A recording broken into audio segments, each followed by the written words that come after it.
With deadlines looming, lawmakers work toward an agreement on how to fund Texas public schools. We need to make sure that we're educating them in the best way possible. Now there's a new plan moving forward at the Capitol. There are 1,000 different ways that you can spend money in school finance. We look at what's different and why it's raising concerns as time runs short in the session.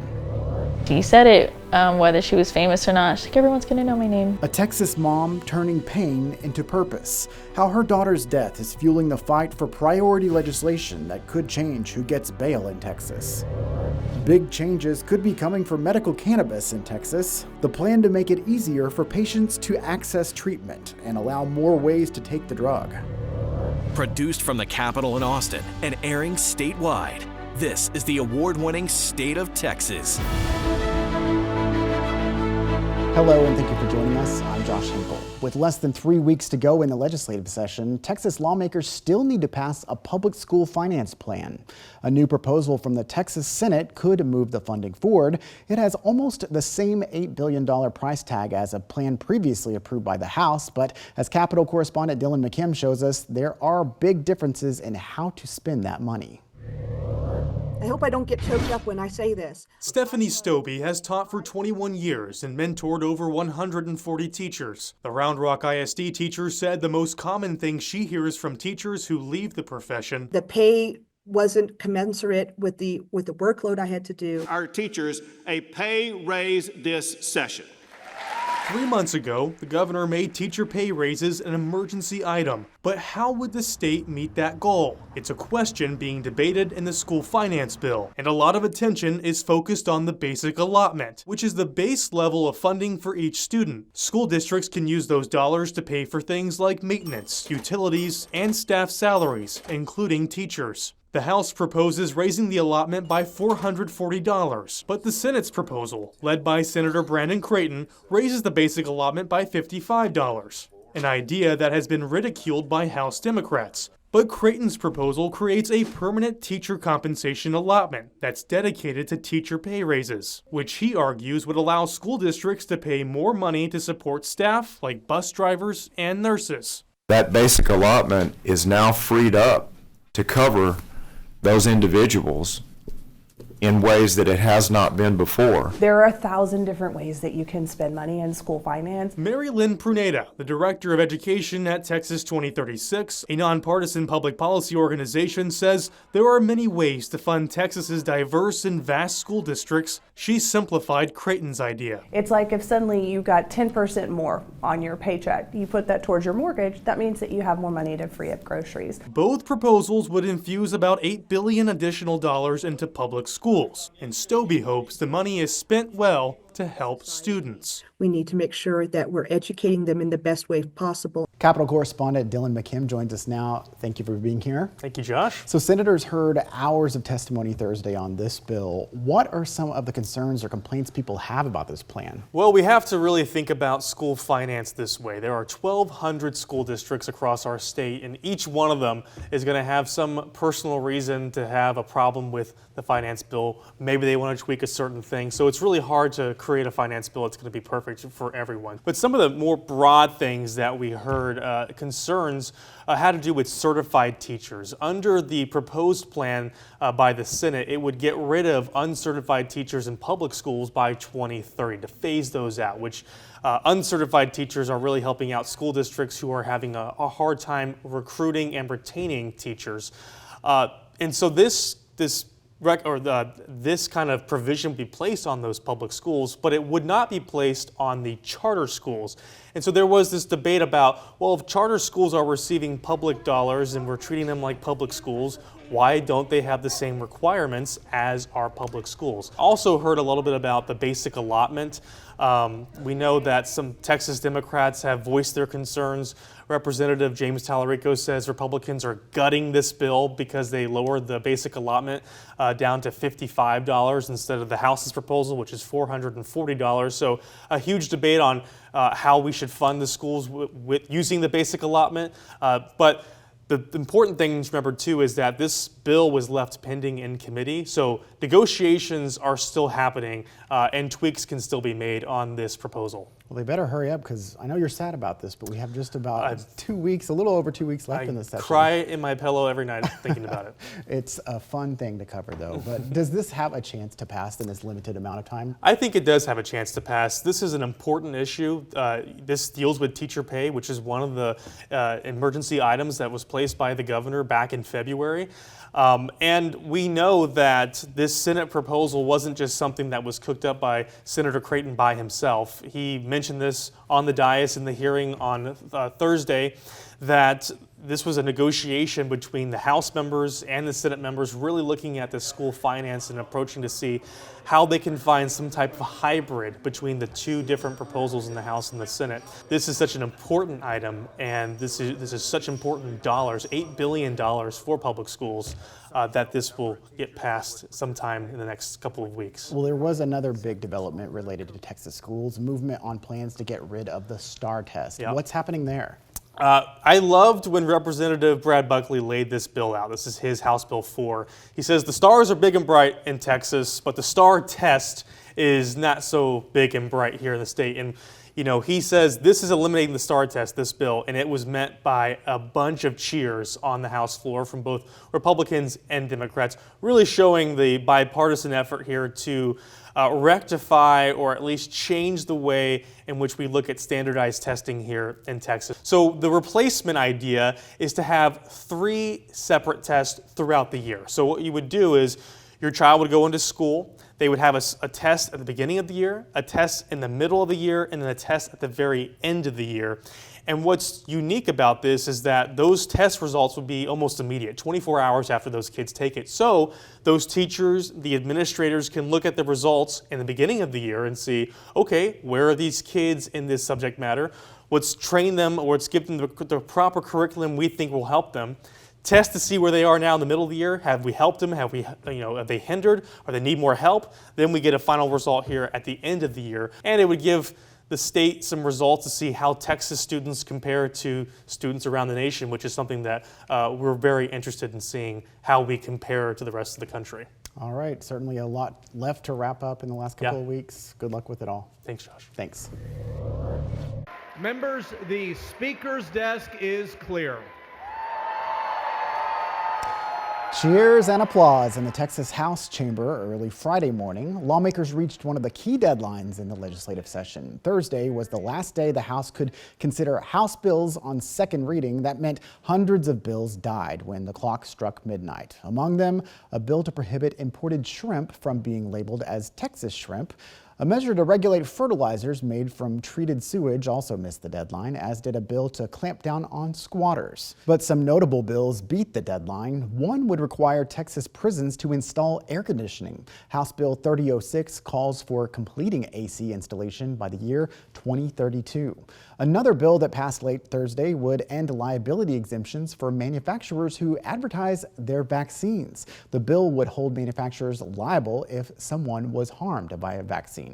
The Texas House narrowly approved a proposal to remove a law criminalizing homosexual conduct from the state's penal code. The measure was declared unconstitutional by the U.S. Supreme Court in 2003. Despite a brief notation indicating the Supreme Court's ruling, state lawmakers have never repealed the language from statute. With Friday's vote, HB 1738 has advanced further in the legislative process than at least 60 previous proposals to repeal the law dating back to the early 1980s. I'm asking you to vote for a law that upholds the principles that Texans should have the freedom and ability to make their own private decisions without unwarranted government interference. I'm proud to acknowledge the bipartisan support this bill has gathered. The bill now awaits a Senate committee assignment in the final weeks of the session. Our team has documented the history of this measure in our Outlaw project. You can find a link in this story right now in this week's State of Texas story on your website. From border wall tax breaks to worker verification, illegal immigration is front and center at the Texas Capitol this session. We look closer at the priority bail reforms taken in this conversation and why the death of a young Houston area girl is getting attention. A fast-moving bill could bring big changes to the Texas lottery. Why a senator who previously called for eliminating the lottery is now proposing legislation to keep the games going.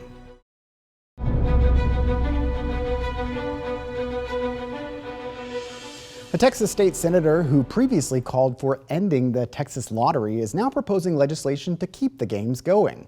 Senator Bob Hall's new bill would transfer lottery operations to the Texas Department of Licensing and Regulation and abolish the Texas Lottery Commission.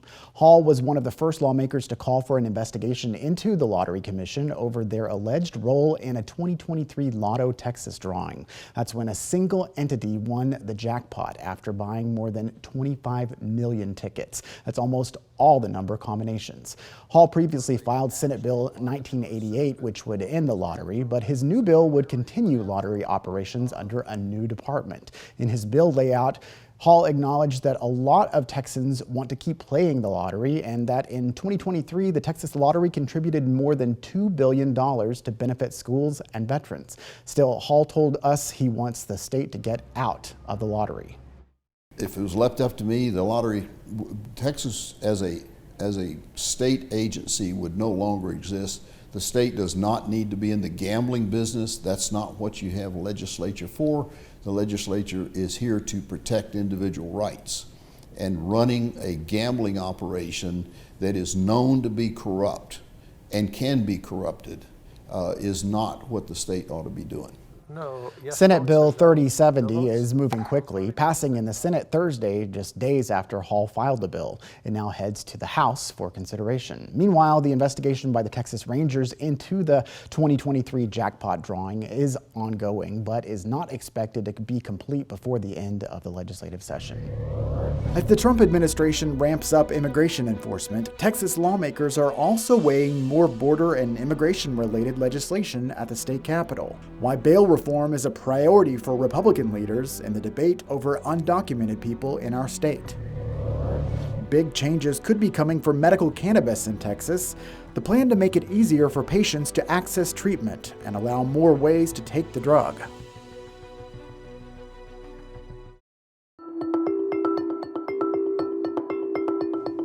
Texas has spent billions of dollars the past 4 years on efforts to secure the southern border, largely, they say, to curb drug and human trafficking and the flow of undocumented immigrants. After President Trump resumed office this year, state lawmakers continued focus on immigration, filing bills this session to require local police partner with ICE, ensure employers use E-Verify to confirm worker status, give people a tax break if border walls are built on their property, and, as our Capitol Bureau team reports, reform the state's bail system with a constitutional amendment denying bail for undocumented people charged with a felony. It's called Jocelyn's Law. Jocelyn Nungaray was a 12-year-old Houston girl who was brutally murdered last year. Her story made national headlines after it was found her accused killers were in the country illegally. That story made its way here to lawmakers at the Texas Capitol this session, thanks in part to her mom. This is her room. Step inside this storage unit. This is where Alexis Nungaray keeps all of her daughter's belongings. She left it like that. It's laid out exactly how Jocelyn left it, down to the crooked movie posters and the record on her record player, her baby pictures, Chubby baby. and her favorite pair of red Converses. It just makes me feel like she's still alive. Alexis says she comes in here weekly to be surrounded by memories of her daughter. She had a lot going for herself. A preteen who had dreams of becoming famous. She said it, whether she was famous or not. She's like, everyone's gonna know my name. I promise you everyone's gonna know my name. It came true. It happened. Houston police say Jocelyn was raped and murdered under this bridge, walking distance from where she lived in the city's Greens Point area. 2 Venezuelan men are charged with her murder. U.S. Immigration and Customs Enforcement officials say the men were in the country illegally. Like 12-year-old Jocelyn Nungaray. Her story gained national attention, highlighted by Governor Greg Abbott at his State of the State address. Alexis says she's dedicated her life to honoring her daughter's legacy. She travels to Austin to draw support for Jocelyn's Law, a proposed constitutional amendment aimed at denying bail to undocumented immigrants charged with a felony. I'm here to advocate for her life that was taken way too soon. The measure saw early support by almost every member in the Texas Senate. A priority passed in the upper chamber near the beginning of session. Still, some members share concerns with immigration experts. It's too much to ask the criminal justice system to make that determination. Kate Lincoln Goldfish is an immigration attorney and says local criminal courts aren't the place to adjudicate federal immigration status. Those are two independent systems, and they should be independent of each other because immigration is very complicated and it's a federal law. Lincoln Goldfish also worries about the presumption of innocence the U.S. Constitution grants being locked away with the individuals. I've represented people who have been accused of being terrorists simply because they have tattoos. I have seen firsthand the way that, detention can be politicized. I personally don't trust necessarily that also would not occur at the state level. She had a lot going for her. Alexis says she hears the criticism, but feels the need for consequences for people who harm others, especially children. I truly believe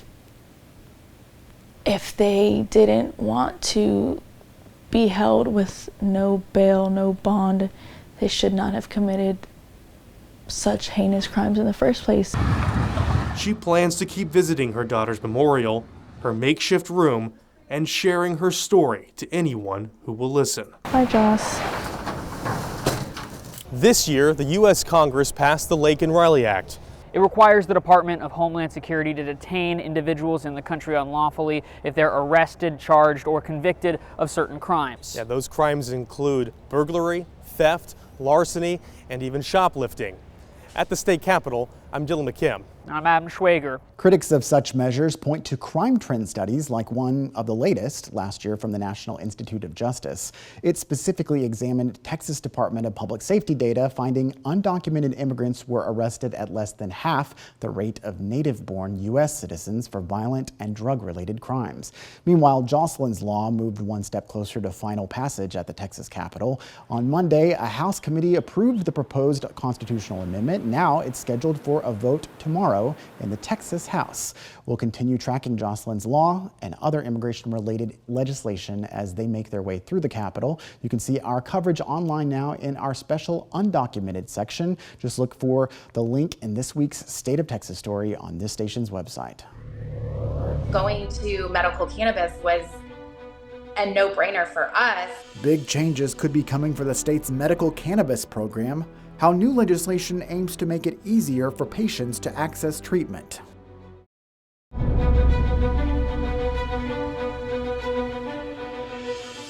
Lawmakers voted to expand the state's medical cannabis program. A bill passed in the Texas House would make it easier for patients to access treatment and allow more ways to take the drug. The legislature established the medical cannabis program a decade ago, and since then it has grown to include those diagnosed with autism, cancer, PTSD, and more. But advocates argue the program is held back by regulations that increase costs and decrease availability. Capitol reporter Adam Schwager spoke with one family who says the program has changed their son's life.